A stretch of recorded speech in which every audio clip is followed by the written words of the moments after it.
راہ زندگی، راہ زندگی، راہ زندگی، راہ زندگی، راہ زندگی، راہ زندگی۔ زندگی کے نشیب و فراز میں محبت کے احساس سے تازہ دم ہونے کے لیے پروگرام سنیے راہ زندگی۔ محبت کی خوشبوؤں سے معطر آپ کا بے حد من پسند پروگرام راہ زندگی سماعت فرما رہے ہیں آپ عظمیٰ یونس کی میزبانی میں۔ بہت بہت سلام قبول کیجیے۔ امید کرتے ہیں آپ سبھی بالکل خیریت سے ہوں گے اور ہماری یہ دعا ہے کہ آپ سدا خوش رہیں، بڑھتے اور ترقی کرتے جائیں، آمین۔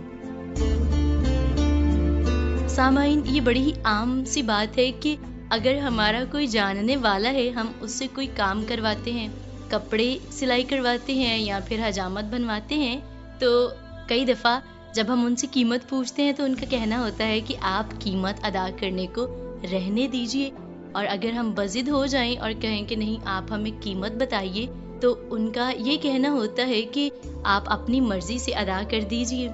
سامعین، یہ دراصل ان کی ہم سے محبت ہوتی ہے، ہمارے لیے ان کی عزت ہوتی ہے، اور وہ چاہ نہیں رہے ہوتے کہ وہ اپنی مرضی سے کچھ بتائیں، لیکن ہمیں یہاں پر خدا تعالیٰ کے ڈر اور خوف کے سبب سے، اور اس لیے بھی کہ ہمارا ضمیر مطمئن رہ سکے، ہم کسی انسان کے ساتھ زیادتی نہ کر دیں، ہمیں قیمت ضرور ادا کرنی ہے۔ اس کے لیے ہم ان سے پوچھ سکتے ہیں کہ کتنی قیمت مناسب ہے، یا خود سے اندازہ لگا کر ضرور ان کو ان کے پیسے ادا کر کے آئیں۔ اس سے ایسا ہوگا کہ مستقبل میں بھی وہ ہمارا کام خوش ہو کر کریں گے، ہمارا تعلق بھی مضبوط ہوگا اور ہمارا ضمیر بھی مطمئن رہ سکے گا کہ ہم نے مزدور کو اس کی جائز مزدوری ادا کی ہے۔ اور سامعین، اس کے تعلق سے خدا تعالیٰ کے کلام میں بھی حکم ہے کہ مزدور کی مزدوری سورج ڈوبنے سے پہلے ادا کر دو، کیونکہ اس کا دل اس کی مزدوری میں لگا رہتا ہے۔ تو ہم ضرور جس سے بھی کام کروائیں اس کا جائز معاوضہ اسے ادا کریں، تاکہ ہمارا ضمیر مطمئن رہ سکے اور اس کے ساتھ ساتھ اس شخص کو بھی اس کا حق مل سکے۔ آئیے سامعین، ابھی پروگرام میں مل کر سماعت فرماتے ہیں بابرکت تلاوت کلام مقدس۔ پس خدا کے تابع ہو جاؤ اور ابلیس کا مقابلہ کرو تو وہ تم سے بھاگ جائے گا۔ خدا کے نزدیک جاؤ تو وہ تمہارے نزدیک آئے گا۔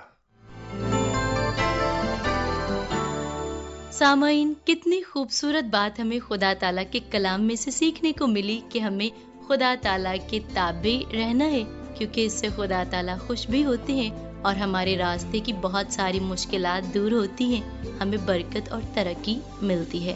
اور ابھی میں چاہتی ہوں کہ آپ پروگرام راہ زندگی کا پتہ نوٹ فرمائیے، تاکہ آپ بھیج سکے پروگرام میں خطوط، میسیجز اور کر سکے ہمارے ساتھ رابطہ۔ ہمیں خط بھیجیے گا، جس کے لیے ہمارا پوسٹل ایڈریس ہے پروگرام راہ زندگی، P O box number 117، Faisalabad, Pakistan. Facebook I D ہے PCRM Faisalabad, YouTube channel ہے PCRM TV، اور اس کے ساتھ ساتھ ہمیں کال کرنے کے لیے، واٹس ایپ پر ہمارے ساتھ رابطہ کرنے کے لیے ہمارا نمبر ہے 031674775655۔ سامعین، ابھی میں پروگرام میں شامل کروں گی آپ کی جانب سے بھیجے ہوئے خطوط اور میسیجز کو۔ میرے پاس پہلا میسیج موجود ہے بہاول نگر سے۔ لکھنے والے ہیں امجد خان صاحب، حکیم صدیق ماکھا صاحب، عائشہ خان صاحبہ، علینا خان صاحبہ، ساجد خان صاحب، نیاز احمد صاحب، تحسین فاطمہ صاحبہ اور احسن خان صاحب، جنہوں نے پروگرام سنا ہے عظمیٰ یونس کی میزبانی میں، اور کہا ہے کہ آج کے پروگرام میں تلاوت کلام مقدس سن کر بڑی خوشی ملی اور دل کو سکون میسر آیا، اور سلسلہ آئینہ میں آپ کو نوک جوک بڑی اچھی لگی ہے۔ کہتے ہیں کہ پورا پروگرام بہت پسند آیا۔ بہت شکریہ آپ کے اس میسج کے لیے۔ آواز ریڈیو لسنرز کلب سے ہمیں میسج بھیجتے ہیں ذیشان سیف الملوک صاحب، جنہوں نے پروگرام سنا ہے جوشوا جی کی میزبانی میں، اور کہا ہے کہ آج کے پروگرام میں باتیں بڑی پسند آئی، حمدیہ گیت بڑا ہی پر لطف تھا، خطوط کا سلسلہ بھی بڑا اچھا تھا، اور قدرت کے کرشمے میں بھی آکسیجن کی اہمیت کو سراہا گیا۔ سارا پروگرام آپ کو بہت پسند آیا ہے۔ بہت شکریہ آپ کے میسج کے لیے ذیشان سیف الملوک صاحب۔ فدا حسین صاحب جن کا تعلق ہے بہاول نگر سے، آپ نے پروگرام سنا ہے۔ عادل مشتاق صاحب اور پیاری باجی شزرا ایمان صاحبہ کی میزبانی میں کہتے ہیں کہ پروگرام میں حمدیہ گیت سننے کو ملا جو بڑا پسند آیا۔ سلسلہ معلومات کے رنگ، اس میں بھی معلومات میسر آئی، اور آپ بیتی جو پیش کی گئی وہ بہت سبق آموز تھی۔ پورے کا پورا پروگرام پسند آیا۔ بہت شکریہ آپ کا فدا حسین صاحب۔ اجمل بشیر میتلا صاحب جن کا تعلق ہے international radio listeners organization Bahawalnagar سے، آپ نے پروگرام راہ زندگی سنا ہے، خوب سراہا ہے اور ساری ٹیم کو سلام کہا ہے۔ شکریہ آپ کے اس میسج کے لیے، اور ہم چاہتے ہیں کہ اگر آپ ہر ایک سلسلے کے بارے میں اپنی رائے کا اظہار کریں اور ہمیں اپنے پسندیدہ سلسلے کے بارے میں بتائیں تو ہمیں اور زیادہ خوشی ہوگی۔ عبداللہ علی رضا صاحب اور عبدالرحمان علی رضا صاحب، تعلق ہے ان کا بہاول نگر سے، اور آپ نے پروگرام راہ زندگی میں ڈرامہ چراغ راہ کو سراہا ہے کہ بہت اچھی معلومات میسر آئی، اور اس کے ساتھ ساتھ موسیقی کا سلسلہ بڑا اچھا لگا، دعا کرنا خوب پسند آیا۔ بہت شکریہ آپ کے اس فیڈ بیک کے لیے۔ سامعین، خطوط اور SMS کے سلسلے کو یہیں پر سمیٹتے ہوئے آئیے پروگرام میں ابھی بڑھیں آگے اور لیے چلیں آپ کو ڈرامہ چراغ راہ کی جانب، جس میں ہم آج سماعت فرمانے کو ہیں حضرت علیشہ کے حالات زندگی کے حوالے سے تیسری قسط۔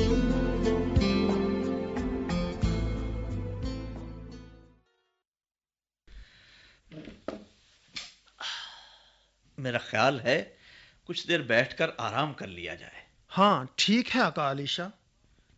جہازی، ذرا نیچے جا کر شنیمی عورت کے خادم سے کہو کنویں سے ایک جگ ٹھنڈا پانی لے آئے۔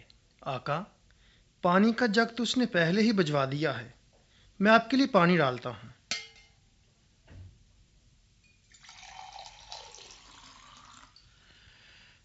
یہ عورت ہمارا بہت خیال رکھتی ہے۔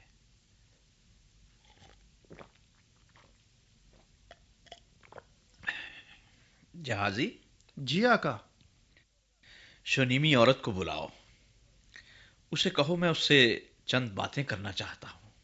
بہت اچھا میرے آقا، میں ابھی جاتا ہوں۔ علیشہ نبی، میں حاضر ہوں، کیا آپ مجھ سے ملنا چاہتے تھے؟ بیٹی سلامتی ہو۔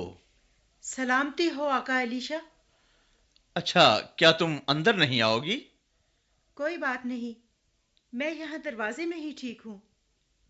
جہازی، تم اس سے بات کرو، اسے کہو کہ تم نے ہمارے لیے اتنا کچھ کیا ہے، ہمیں بتا کہ ہم تیرے لیے کیا کریں۔ کیا بادشاہ سے یا فوج کے سردار سے تمہارے لیے کوئی سفارش کریں؟ آقا علیشہ، آپ کی بہت مہربانی، میں یہاں اپنے لوگوں میں بہت آرام سے رہ رہی ہوں۔ آقا، اب مجھے اجازت دیں، نیچے خادم میرا انتظار کر رہے ہیں۔ جہازی، اس کے لیے کیا کیا جائے؟ آقا، میں سوچتا ہوں اس کا کوئی بیٹا نہیں ہے، اور اس کا شوہر بھی بوڑھا ہو چکا ہے۔ اچھا، اسے پھر بلا کر لاؤ۔ محترم خاتون، آقا علی شاہ آپ کو بلا رہے ہیں۔ آقا، وہ آ رہی ہے۔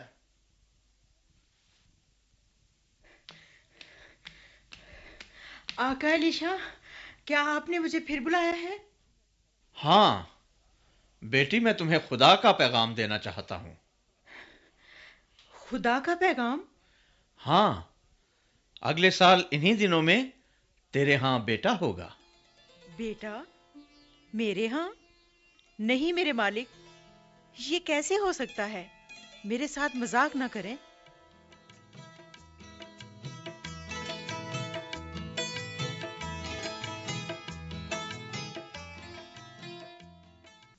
شنیمی عورت نے بالکل یقین نہ کیا کہ علیشہ نبی کی بات سچ ہے، لیکن ویسا ہی ہوا جیسا علیشہ نبی نے کہا تھا، اور 1 سال کے بعد اس کے ہاں بیٹا پیدا ہوا۔ وقت گزرتا گیا اور وہ بچہ بڑا ہو گیا۔ ایک دن یہ لڑکا اپنے باپ کے پاس کھیتوں میں گیا جہاں کٹائی ہو رہی تھی. سخت گرمی تھی اور کچھ دیر کے بعد لڑکے نے اپنے باپ سے کہا، ہائے میرا سر، ہائے میرا سر. اس کے باپ نے دیکھا کہ وہ بیمار ہے. نوکر سے کہا، اس کو اس کی ماں کے پاس گھر لے جاؤ. لڑکے کی حالت بگڑتی چلی گئی. وہ اپنی ماں کی گود میں دوپہر تک پڑا رہا اور پھر وہ مر گیا.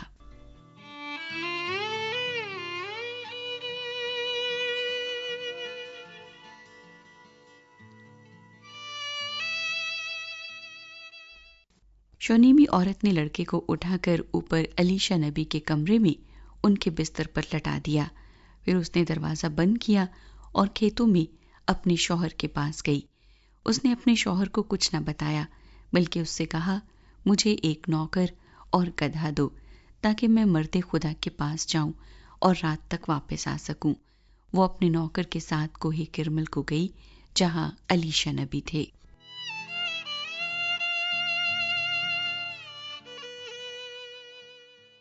علیشہ نبی نے دور ہی سے اسے آتے دیکھا تو اپنے خادم جہازی کو پتہ کرنے کے لیے بھیجا کہ کیا اس کا شوہر اور بیٹا ٹھیک ہے.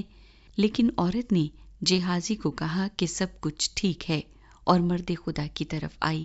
جب وہ اس کے پاس پہنچی تو وہ اپنے گدھے سے اتر کر اس کے سامنے گر پڑی اور اس کے پاؤں پکڑ لیے. جہازی مت اٹھاؤ، چھوڑ دو اسے، وہ بہت پریشان ہے. خدا نے یہ بات مجھ سے کیوں چھپائی؟ آقا، آقا. میری بیٹی، کیا بات ہے؟ اٹھو، کھڑی ہو جاؤ. آقا، کیا میں نے آپ سے بیٹا مانگا تھا؟ کیا میں نے آپ کو نہیں کہا تھا کہ میرے ساتھ مذاق نہ کریں؟ تو کیا تمہارا بیٹا مر گیا؟ جہازی، جلدی کرو، لو میرا عصا، جلدی سے جاؤ. اور سنو، راستے میں کسی سے بات نہ کرنا اور کسی سے سلام دعا کے لیے بھی نہ رکنا. وہاں جا کر میرا عصا لڑکے کے منہ پر رکھ دینا. بہت اچھا میرے آقا. بیٹی، تم بھی اس کے ساتھ جاؤ. نہیں میرے آقا، آپ بھی چلیں. میں نے اپنے خادم کو جو بھیجا ہے اس کے پاس میرا عصا ہے، تمہیں اس کے ساتھ ضرور جانا چاہیے. نہیں میرے آقا، زندہ خدا اور آپ کی جان کی قسم، میں آپ کو ساتھ لے کر جاؤں گی. اچھا ٹھیک ہے، تم اپنے گدھے پر بیٹھو اور چلو، میں تمہارے پیچھے ہی آ رہا ہوں.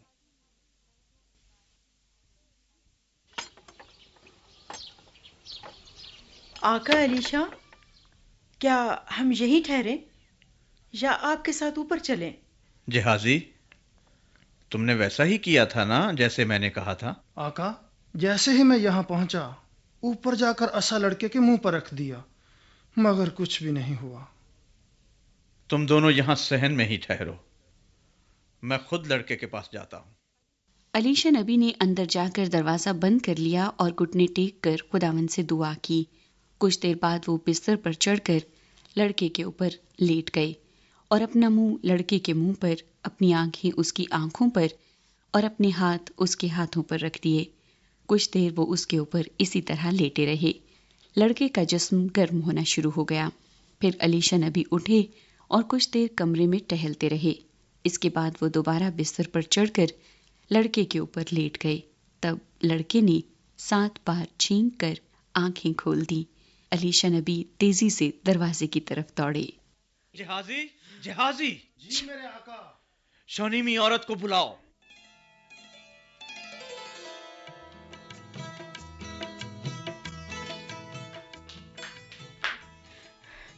آقا، کیا بات ہے؟ بیٹی، اندر آؤ.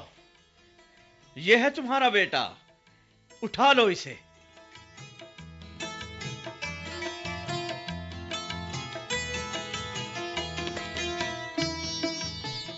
سامعین، ڈرامہ چراغ راہ ہم سن رہے تھے. اور سامعین، خدا تعالیٰ ہماری ساری ضروریات سے واقف ہے، اس کو ہماری فکر ہے اور وہ انہیں پورا کرنے پر قادر ہے۔ شنیمی عورت، وہ بغیر کسی لالچ کے حضرت علیشہ کی خدمت کر رہی تھی، لیکن خدا تعالیٰ جانتے تھے کہ انہیں کس چیز کی کمی ہے، اور خدا تعالیٰ نے ان کو ناممکن حالات میں اولاد سے نوازا ہے، اور جب ان کا وہ بیٹا بیمار ہوا ہے، مر گیا ہے، تو بھی خدا تعالیٰ کی قدرت کے سبب سے وہ زندہ ہو گیا ہے۔ لیکن ضرورت اس بات کی ہے کہ مشکل حالات میں بھی ہم خدا تعالیٰ کے ساتھ وفاداری کے ساتھ چلتے رہیں، تو وہ ہماری زندگی میں ایسے بڑے اور ناممکن کاموں کو کرے گا جو ہماری عقل و سمجھ سے بالاتر ہوں گے۔ آئیے سامعین، پروگرام میں سماعت فرمائیں سلسلہ آئینہ اور دونوں کرداروں کی گفتگو کا لطف اٹھائیں۔ آئینے میں ہم ظاہری صورت دیکھتے ہیں اور باطن میں کیا ہے اس سے نا آشنا رہتے ہیں، لیکن سوچ کا آئینہ حقیقت سے آشنا کرتا ہے۔ آج آئینہ کیا دکھا رہا ہے؟ ارے عیاشی، کیا ہوا تمہیں؟ تم لڑکھڑا کیوں رہی ہو؟ اپنی آنکھوں کا علاج کراؤ بھائی، میں لڑکھڑا نہیں رہی، جھوم رہی ہوں۔ ارے تمہیں کیا ہوا؟ جھومتے جھومتے زمین پر گر گئی ہو؟ پرہیزگاری آپا، یہ تو اپنا سٹائل ہے۔ یہ سٹائل نہیں، حماقت ہے، حماقت۔ ارے پگلی، یہ حماقت نہیں، حکمت ہے۔ آؤ میرے ڈیرے پر، تمہیں پلاؤں لال پری اور کراؤں جنت کی سیر۔ جنت؟ ارے یہ تو احمقوں کی دنیا ہے، اور یہاں پر صرف گناہ کی حکومت ہوتی ہے۔ بہت کم عقل ہو تم، یہ گناہ کی نہیں، میری اپنی حکومت ہے۔ آؤ میرے ساتھ، تمہاری بے کیف زندگی میں رنگ بھر دوں۔ عیاشی، جسے تم رنگین زندگی کہہ رہی ہو، یہ ایک ایسی دلدل ہے جس میں انسان دھنستا ہی چلا جاتا ہے۔ توبہ توبہ توبہ بھائی، کتنی ڈراؤنے باتیں کر رہی ہو تم۔ ارے عیاشی، اگر تم سچی توبہ کر لو اور پرہیزگاری کی راہ پر چلو تو تمہاری روح کو سکون ملے گا۔ بھائی مجھے نہیں چاہیے ایسا سکون جس میں انسان اپنے منہ کو تالا لگا لے، پیٹ کو گرا باندھ لے اور آنکھوں پر پردہ ڈال لے۔ سچ مچ عیاشی، تمہارے تو آنکھوں کے ساتھ ساتھ دل و دماغ پر بھی پردہ پڑا ہوا ہے۔ اوے پرہیزگاری، میں نے تمہاری بہت عزت کر لی، اب ایک لفظ بھی منہ سے نکالا نا تو تمہاری بولتی بند کر دوں گی۔ میری بولتی بند کرنے سے پہلے اپنے پاؤں پر تو اچھی طرح سے کھڑی ہو جاؤ۔ ارے بھائی، اپنے پاؤں پر ہی تو کھڑی ہوں اور خوش و خرم کھڑی ہوں۔ ارے عیاشی، تم تو پھر گر گئی ہو۔ اگر تم ایسے ہی بار بار گرتی رہی تو تمہیں کوئی نہیں اٹھانے آئے گا۔ یہ تمہاری بھول ہے پرہیزگاری، میرے طلبگار تو مجھے اپنے ہاتھوں پر اٹھائے پھرتے ہیں، اور جدید دور کے نوجوان تو مجھے ٹوٹ کر جاتے ہیں۔ یاد رکھ عیاشی، جب یہ نوجوان تیرے کرتوتوں کو جان جائیں گے تو تجھے زمین پر ایسا پٹکیں گے کہ تو پھر کبھی نہ اٹھ سکے گی۔ یہ دیکھو، 2 دفعہ گری تھی اور اٹھ بھی گئی ہوں۔ اگر میں نہ بھی اٹھتی تو میرے چاہنے والے مجھے اٹھا ہی لیتے۔ یہ تیرے چاہنے والے نہیں بلکہ تیرے شکار ہیں، جنہیں تم ناگن بن کر ڈس چکی ہو۔ یہ سراسر الزام ہے، میں تو انہیں دنیا کے دکھوں سے نجات دینے کا آسان راستہ بتاتی ہوں۔ تیرے آسان راستوں پر چلنے سے منزل نہیں ملتی، وہ راستے میں ہی بھٹک جاتے ہیں۔ مگر میں بھٹک نہیں سکتی، میرا تو کام ہی یہی ہے کہ تمہارے جیسے بھولے بھالے لوگوں کو گمراہ کروں۔ آخر نکل ہی آئے نا تیرے اندر سے تیرے وحشتناک عزائم۔ مجھے اشتعال دے کر میرے اندر آگ کا شعلہ پیدا کر کے بہت اچھا کیا تم نے۔ اب تو میں طوفان برپا کر دوں گی اور چھا جاؤں گی اس دنیا پر، برباد کر دوں گی میں تمہیں۔ میں آ رہی ہوں اور میرا اگلا نشانہ تم ہو۔ اب میرا نشانہ تم ہو۔ کیا ہم اس برائی کے جال سے بچ سکتے ہیں؟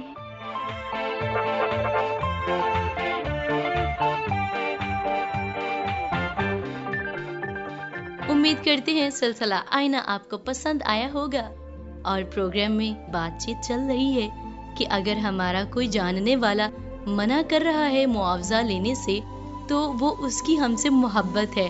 اگر دیکھا جائے تو ہر شخص کام ہی، محنت مزدوری ہی اسی لیے کرتا ہے کہ وہ کما سکے، لیکن اگر وہ لینے سے انکار کر رہا ہے تو وہ اس کی محبت ہے۔ اور ہمیں بھی یہاں پر عقل مندی کا اظہار کرنا ہے، جب ہم کسی سے کام کروائیں اس کا معاوضہ اسے ادا کریں تاکہ وہ خوش ہو، اپنے گھر کا انتظام اچھے طور پر چلا سکے۔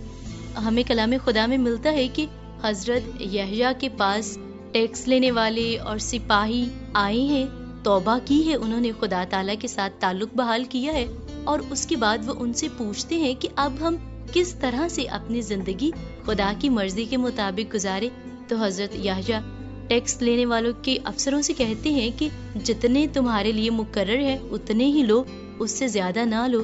سپاہیوں سے کہتے ہیں کسی پر ظلم نہ کرو، بلکہ اپنی تنخواہ پر کفایت کرو اور کسی سے ناحق پیسے نہ لو۔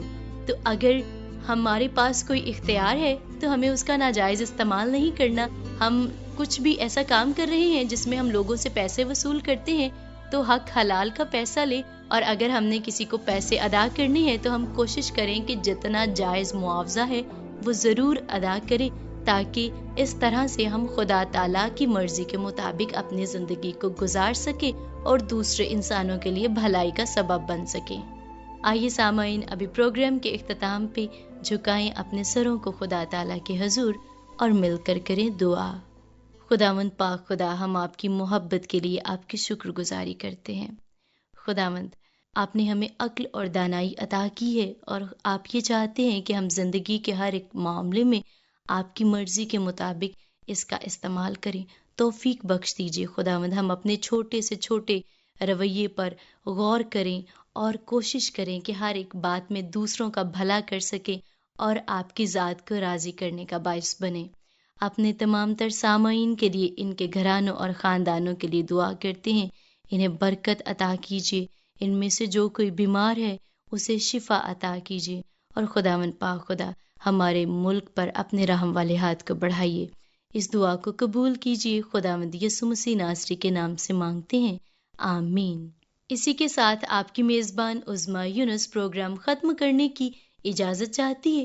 امید کرتی ہوں اگلے پروگرام میں پھر سے آپ سے ملاقات ہوگی۔ خوش رہیے، اپنا بہت خیال رکھیے، دیجیے اجازت، خدا حافظ۔